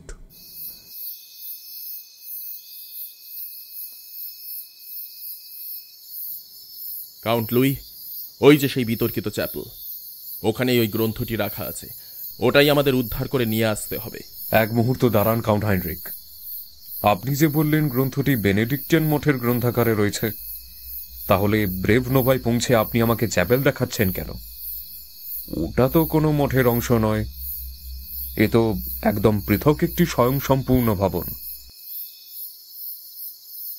চ্যাপেলের সামনে অনেকটা ফাঁকা জমি, তারপর একটি ছোট্ট উচ্চতার গার্ডওয়াল। একজন পূর্ণবয়স্ক মানুষের কোমর ছাড়িয়ে খুব বেশি হলে 5 অবধি উঠে আসবে দেওয়ালটি। ওর পেছনে সদল বলে লুকিয়ে দূর থেকে সতর্ক চোখে সেটিকে পর্যবেক্ষণ করছিলেন 2 জন কাউন্ট মিলে। এবারে কথাটি শেষ করে সপ্রশ্ন চোখে কাউন্ট লুই অন্ধকারের মধ্যে কাউন্ট হাইনরিখের দিকে তাকাতে তিনি বললেন, এর পেছনে মূল কারণ ওই অভিশপ্ত গ্রন্থটি, আর ওর সাথে জোঁকের মতো আটকে থাকা অভিশাপ। জনশ্রুতি অনুযায়ী 5ম ক্রুসেডের পর বইটি লেখা হয়। কোনো এক হারমান নামক পাদ্রী বইটি রচনা করেন, কিন্তু বিশাল ওই গ্রন্থটির রচনাকার নাকি উনি নন। স্থানীয় মানুষজনের বিশ্বাস স্বয়ং ডায়াবলো ওই বইটি রচনা করেন এক রাতের মধ্যে। তবে বইটিকে ঘিরে সৃষ্টি হওয়া আতঙ্কের জন্য শুধু ওই একটি কারণই যথেষ্ট নয়, আরও কারণ রয়েছে। কি কারণ? ওই গ্রন্থটি রচনা হয় পোডলজাইস বেনেডিক্টিয়ান মঠে। যেদিন রাত্রে ওটি লেখা হয়েছিল সেদিনই ভোর রাতে নাকি আস্ত মঠটির প্রায় সমস্ত মানুষ মারা যান। খুব অল্প কয়েকজন ভাগ্যবান পালিয়ে প্রাণ বাঁচাতে সমর্থ হন। যারা বেঁচে গিয়েছিলেন তাদের বেশিরভাগই উপাসক। নিজেদের জবানবন্দিতে বারংবার তারা ওই রাত্রে ওখানে শয়তানের উপস্থিতির কথা বলেন। পবিত্র ক্যাথলিক খ্রিস্টানরা তো ঘটনার বিভৎসতা বোঝাতে শয়তানের রেফারেন্স নেবেই কাউন্ট হাইন। রেফারেন্স নয় কাউন্ট লুই, ওরা নাকি সেদিন শয়তানকেই দেখেছিলেন ভেতরে। যাই হোক, ভেতরের বাসিন্দাদের একটা বড় অংশ শেষ হয়ে গেলেও মূল মঠটির সেরকম ক্ষয়ক্ষতি হয়নি। ওটি আজও টিকে আছে ওখানে। তবে গ্রন্থটি আর ওরা সাহস করে রাখতে পারেনি ওখানে। ওই গ্রন্থটিকে এনেই রাখা হয় এরপর সেডলেক ধর্মীয় মঠে। দীর্ঘ 70টি বছর ধরে গ্রন্থটিকে ওখানে রেখে দেওয়ার পর একটা সময় ওই ধর্মীয় মঠের প্রধানরা গ্রন্থটিকে হস্তান্তর করেন ব্রেভনোভা চার্চ অধিকৃত গ্রন্থাগারে। গ্রন্থটিকে সেডলেক মঠ থেকে সরিয়ে ফেলা হলো কেন? গ্রন্থটি তার জন্মলগ্ন থেকেই অভিশপ্ত কাউন্ট লুই। এই কারণেই পোডলজাইস মনেস্ট্রি ম্যাসাকারের উল্লেখ, যাতে আপনি বুঝতে পারেন জন্মের সময় থেকেই কিভাবে এটি ঋণাত্মক প্রভাব বিস্তার করে আশেপাশে। সেডলেকও এর ব্যতিক্রম নয়, আর এখন ব্রেভনোভাও ওই অভিশাপের কবলে ঢুকে পড়েছে ধীরে ধীরে। এই গ্রন্থটি যেখানেই থাকবে সেখানেই ত্রাহি মধুসূদন রব ফেলে দেবে। দীর্ঘ 70টি বছর এটি সেডলেকে ছিল। এই 70টি বছর ধরে এখানে পর্যায়ক্রমে ফিরে এসেছে জটিল অজ্ঞাত সব রোগ, দুর্ভিক্ষ আর পঙ্গপাল, যা এখানে বহু মানুষের প্রাণ কেড়ে নিয়েছে নিয়মিতভাবে।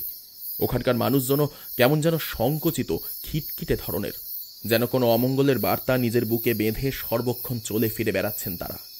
একটা অদ্ভুত বিষণ্ণতা গোটা অঞ্চলটি জুড়ে, যেন ভয়ঙ্কর কোনো অমঙ্গল নেমে আসবে যে কোনো মুহূর্তে। আর বাস্তবেও তো তাই হলো। হুসাইড বিদ্রোহের কেন্দ্রবিন্দুতে চলে এসেছিল সেডলেক অঞ্চলটি, যার আঁচে পুড়ে যায় এখানকার ধর্মীয় মঠটি 1421 সাল নাগাদ বহু উপাসককে বুকে নিয়ে। ওই ঘটনাটি ঘটার আগেই অবশ্য অবস্থা বুঝে গ্রন্থটিকে সরিয়ে আনা হয় ব্রেভনোভায়। বুঝেছি, সেই অভিশাপের আঁচ এখানেও এসে লাগে। এই গোটা অঞ্চলটি তো হুসাইড বিদ্রোহের আগুনে জ্বলেছে। এই কারণেই গ্রন্থটি মূল মঠের লাইব্রেরিতে না রেখে ওটা রেখেছে এই ছোট্ট চ্যাপেলে, যাতে গন্ডগোল হলে তার আঁচ মূল মঠটির গায়ে না এসে লাগে। সতর্ক পদক্ষেপ। ওই মঠটিও পুড়ে গিয়েছিল, তাই না? হ্যাঁ, হুসাইটরা ওই মঠটিকেও প্রায় শেষ করে দিয়েছিল। ওই মঠের অ্যাবট পালিয়ে নিজের প্রাণ বাঁচান। বিদ্রোহের পর মঠটিকে সংস্কার করা হয়, যদিও ওখানকার বিখ্যাত ব্রিওয়ারি আর গড়ে তোলা যায়নি। ব্রুয়ম অফ ক্যাথিড্রালের বিষমমশাই ওই বইটিকে নিয়ে যেতে বললেন ওখানে। একটা কথা বলুন তো, এত কিছু দাঙ্গা হাঙ্গামার বিষয়ে সব কিছু জেনে বুঝেও বিষমমশাই ওই ফ্যাসাদ নিজের ঘাড়ে তুলতে এত মরিয়া হয়ে উঠেছেন কেন? আপনাকে উনি নিজে থেকে কিছু বলেননি না? আমরা বিষমমশাইয়ের চিঠি পেয়ে ব্রুয়েমফে পৌঁছাই অনেকটাই পরে, আর অল্প কিছুক্ষণের বিশ্রামের পরেই আমাদের আবার বেরিয়ে পড়তে হয় ব্রেভ নোভায় আপনার সাথে মোলাকাতের জন্য। ফলস্বরূপ ওনার সাথে খুব বেশি কথাবার্তার অবকাশ পাইনি। হের কাউন্ট লুই, আপনার সাথে আমাদের বন্ধুত্ব দীর্ঘদিনের পুরনো, তাই আপনাকে বিশ্বাস করেই বলছি, যা শুনে এসেছেন বাস্তব তার চাইতেও অনেক বেশি গভীরে। জনশ্রুতি অনুযায়ী ওই গ্রন্থে প্রায় 20টি পৃষ্ঠা রয়েছে, যা পড়লে নাকি পৃথিবীতে নেমেসিস আনতে পারে তৎক্ষণাৎ। পুরো গ্রন্থটি নয়, ওই 20টি পৃষ্ঠার জন্যই নাকি ওটি যেখানে রাখা হচ্ছে সেই সন্নিহিত অঞ্চলগুলিতে নেমে আসছে অমঙ্গল বারংবার। আমার ওপর চার্চের তরফে ওই 20টি পৃষ্ঠাকে শনাক্ত করে গ্রন্থ থেকে সেগুলি ছিঁড়ে ফেলার এবং বইটিকে বহন করে ব্রুমওয়েভে প্রত্যাবর্তন করার সুস্পষ্ট আদেশ রয়েছে। বইটি আমরা বহন করব, আপনাকে ছেঁড়া পৃষ্ঠাগুলি নিয়ে যেতে হবে ভিন্ন পথে। কিভাবে করবেন তা বলে দিচ্ছি। এরপর বেশ কিছুক্ষণের একটা সলা পরামর্শ চলল দুজনের মধ্যে। আলোচনা শেষে একটু হতাশ গলায় কাউন্ট লুই বলে উঠলেন, এ যেন খড়কুটো ভাসাবার জন্য নদীবাঁধ খুলে দেওয়া। এত ছোট একটা কাজের জন্য আপনার আমার মিলিত শক্তির সেনাদল এক জায়গায় জড়ো করা। যে সেনা আমাদের ফৌজে রয়েছে তা দিয়ে গোটা অঞ্চলের পুরো জনসংখ্যার মহড়া নেওয়া সম্ভব। তাছাড়া আমাদের ঠেকাবে কে? থমকে গিয়ে এদিক ওদিক তাকিয়ে দেখে নিলেন কাউন্ট হাইনরিক। এই প্রথম যেন শঙ্কিত দেখালো তার আচরণ। চারিদিক অন্ধকারে একবার ভালো করে দেখে নিয়ে এবারে ফিসফিস করে তিনি বললেন, নগরে ঢুকে এখানে আসবার সময় অদ্ভুত কিছু ব্যাপার চোখে পড়েনি আপনার? তা যদি বলেন, হ্যাঁ, তা চোখে পড়েছে বই কি। দরজা জানলাগুলি সম্পূর্ণ খোলা, কোথাও কোনো বন্ধ কপাট চোখে পড়ল না। গোটা নগর জুড়ে যেন মনে হলো কেউ নেই। কি চলছে বলুন তো এখানে?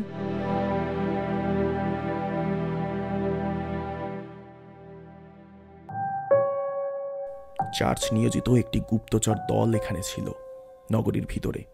দলটির দায়িত্বে ছিলেন নরম্যান বলে এক ব্যক্তি। নরম্যানের কাছ থেকে শেষ সংবাদ পাওয়া যায় 1 সপ্তাহ আগে।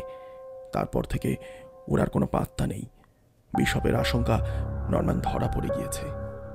আচ্ছা, কি সংবাদ পাওয়া গিয়েছিল ওর থেকে? যথেষ্ট ধোঁয়াশা ঘেরা ওর বক্তব্য। এখানকার মানুষজন নাকি চলমান মৃতে পরিণত হয়েছেন। তাদের আচরণ অস্বাভাবিক, চলাফেরা জড়গ্রস্ত, চোখ মুখ দেখে মনে হয় শরীর থেকে চেতনা নামক বস্তুটি বিলুপ্ত। কিরকম যেন নিদ্রাচ্ছন্নের মতো চলাফেরা। এদের মুখে কোনো কথা নেই, তার পরিবর্তে গোঙানির মতো একটানা আওয়াজ। নগরের বাইরে আমাদের অগ্রবর্তী বাহিনীকে খবরটা দিয়ে ও নগরের ভিতরে প্রবেশ করে, কিন্তু তারপর থেকেই অদ্ভুত। আরেকটি প্রশ্ন, ওই 20টি বিশেষ পৃষ্ঠা, ওগুলিকে শনাক্ত করব কিভাবে? জানি না, বিশপ মশাই তো এই ব্যাপারে কিছুই বলেননি। সেরকম হলে না হয় আস্ত গ্রন্থখানায় অক্ষত অবস্থায় তুলে নিয়ে ব্রহ্মহেবে পাঠিয়ে দেওয়া হবে। যাই হোক, এবার চলুন ভেতরে যাওয়া যাক।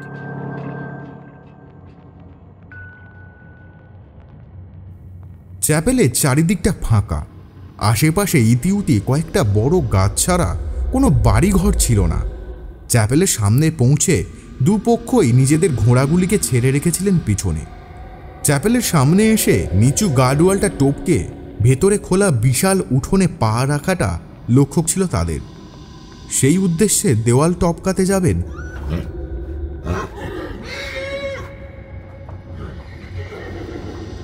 এমন সময় ঘোড়াগুলির সম্মিলিত চিহি শব্দে প্রত্যেকে চমকে উঠে তাকালেন সেদিকে। ঘোড়াগুলি যেন খেপে উঠেছে আচমকা। সামনের 2 পা গুটিয়ে নিয়ে পেছনের পায়ে ভর দিয়ে দাঁড়িয়ে আকাশের দিকে মুখ তুলে তারস্বরে চেঁচাচ্ছে প্রাণীগুলি। বেশ কিছুক্ষণ সেখানে দাঁড়িয়ে একটানা ওরকম অদ্ভুতভাবে সমস্বরে চেঁচিয়ে ঘোড়াগুলি দুর্বার গতিতে দৌড়ে দ্রুত সামনের অন্ধকারে মিলিয়ে গেল। দূরে শোনা গেল প্রাণীগুলি মুখ দিয়ে ভয়ের রেশার ধ্বনি।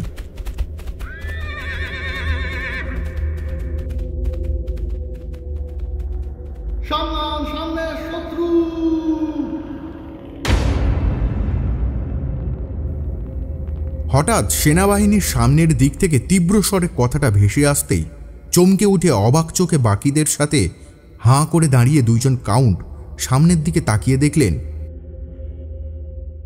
বিপুল প্রসারিত চলমান একটা কালো ছায়া যেন বেশ দ্রুত গতিতে এগিয়ে আসছে তাদের দিকে। সবাই পজিশন নাও!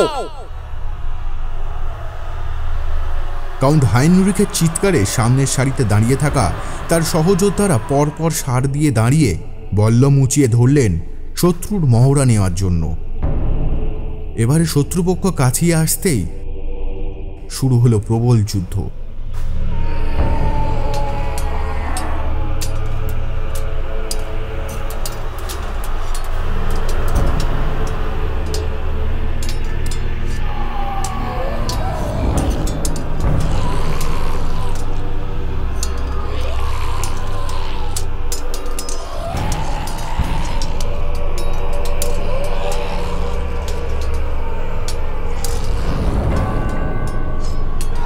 পিছিয়ে আসো, পাঁচিল টপকাও!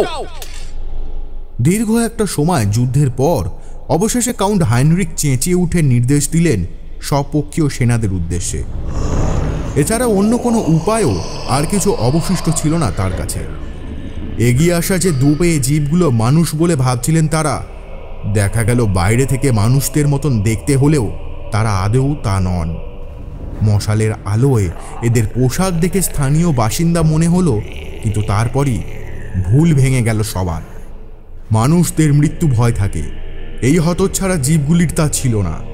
এদের একজন পড়ে গেলে দুইজন এগিয়ে এসে সেই জায়গা নিতে থাকলো অনর্গল। মুহূর্তের মধ্যে সামনে দাঁড়িয়ে থাকা যোদ্ধার দলটিকে হাতের নাগালের মধ্যে পেয়ে গেল এরা।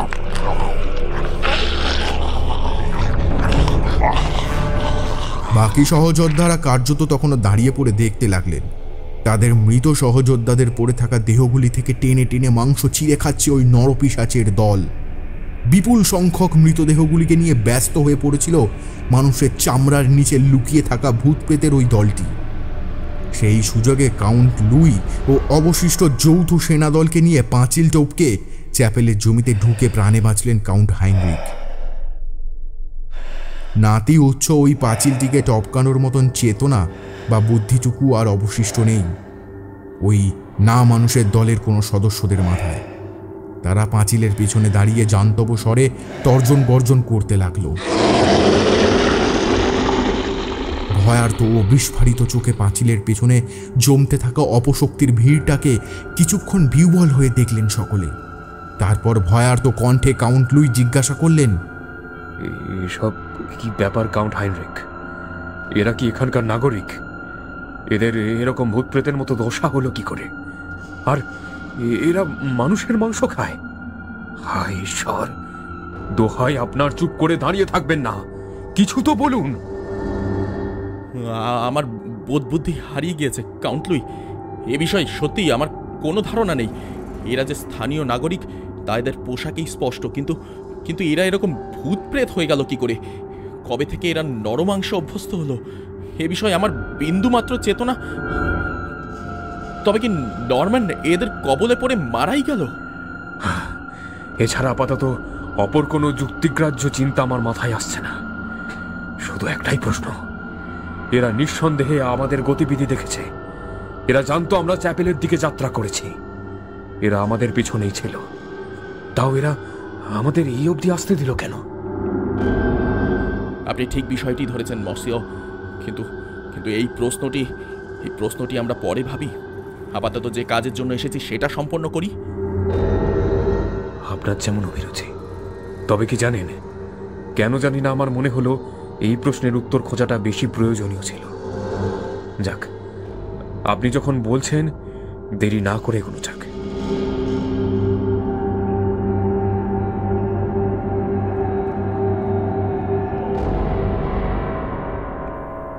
চ্যাপেলের ভিতরটা ভীষণ অন্ধকার। মূল দরজা দিয়ে ভেতরে সদলবলে ঢুকে পড়ে প্রথমেই দরজাটি ভালো করে হুড়কো টেনে বন্ধ করেছিলেন কাউন্ট হাইনরিক। এবার নিজের অর্ধেক সেনাদের তিনি নির্দেশ দিলেন দরজার সামনে দাঁড়িয়ে সেটিকে ভালো করে গার্ড দিতে। মশালগুলি ভেতরে ঢুকবার আগেই জ্বালিয়ে নেওয়া হয়েছিল। সব দেখে শুনে ঘাড় নেড়ে নিজের অর্ধেক অবশিষ্ট সেনাদলের প্রধানকে ডেকে হাইনরিক বললেন, কার্ল, প্রতিটি জানলা আর দরজার দিকে মুখ করে সেনাদের দাঁড় করাও। কেউ ভেতরে আসতে গেলে কোনো কথা না বাড়িয়ে কেটে দেবে। সতর্ক থাকবে। আমরা দুজন একটু দোতলা থেকে ঘুরে আসছি, ততক্ষণ তোমরা।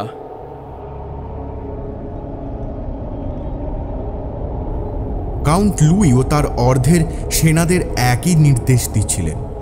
হঠাৎ কোথা থেকে এক ঝলক দমকা বাতাস বয়ে এলো চ্যাপেলের ভেতরে প্রকাণ্ড বদ্ধ ঘরটিতে। জ্বলতে থাকা মশালগুলি সব নিভে গেল একযোগে। জানলা দিয়ে আসা চাঁদের স্মিত আলোর প্রভা ছাড়া অপর আর কোনো আলো ছিল না ঘরের ভেতরে। প্রত্যেকেই নিজের হাতের অস্ত্রগুলি উঁচিয়ে দাঁড়িয়েছিলেন জায়গায়। এমন সময় হঠাৎ যেন মড়ক নেমে এলো ঘরটিতে।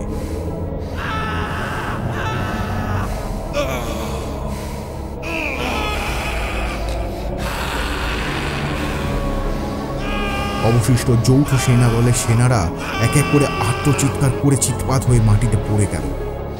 মুহুর্মুহু আর্তনাদের সাথে নিঃশেষ হতে থাকলেন প্রতিটি সেনা কোনো এক অজ্ঞাত অদৃশ্য আততায়ীর হাতে। মশালগুলো জ্বালো এক্ষুনি! কাউন্ট লুইয়ের ভয়ঙ্কর আতঙ্ক মিশ্রিত কথাগুলি শুনে যেন সম্বিত ফিরে পেলেন কাউন্ট হাইনরিক। দুটি মশাল জ্বলে উঠল সাথে সাথে। সেই হলুদ কাপন ধরা আলোয় দেখা গেল মেঝেতে পড়ে বেশিরভাগ সৈনিক। তাদের সকলেই মৃত। ওইটুকু সময়ের মধ্যে কেউ বা কয়েকজন আনন্দের সাথে সংহার করেছে ওই সৈনিকদের। মশালটা বাড়িয়ে ধরলেন কাউন্ট লুই। প্রত্যেকেই উপুর হয়ে পড়ে। তাদের প্রত্যেকের ঘাড়ে বা পিঠে তিনটি পাশাপাশি সমান্তরাল সুগভীর ক্ষতচিহ্ন। এর অর্থ আক্রমণটা এসেছে হতভাগ্য সৈনিকদের পেছন দিক থেকে, আর আততায়ীর হাতে তিনটি আঙুল। কথাটি বলেই কাউন্ট হাইনরিক ও কাউন্ট লুই দুজনেই একযোগে ফিরে তাকালেন দোতলায় যাওয়ার ঘোরানো সিঁড়িটির দিকে। অস্পষ্ট একটা হালকা পুরুষালী ছাদের চাপা ব্যঙ্গাত্মক হাসির আওয়াজ ভেসে এলো সেদিক থেকে। কাউকে অবশ্য দেখা গেল না সেখানে। দুই কাউন্টই তাদের বেঁচে থাকা জনা 10-15 জন সৈন্যদের আদেশ দিলেন, সেনারা, তোমরা ডায়াসে উঠে লর্ড ইয়েসুয়ার মূর্তির নিচে দাঁড়াও। নড়বে না এখান থেকে। আমরা ঘাতককে খুঁজে এসে যোগ দিচ্ছি তোমাদের সাথে। এই বলে দুইজনে মিলে ঘোরানো সিঁড়ি ধরে উঠে এলেন দোতলায়, এক হাতে তলোয়ার ও অপর হাতে মশাল ধরে।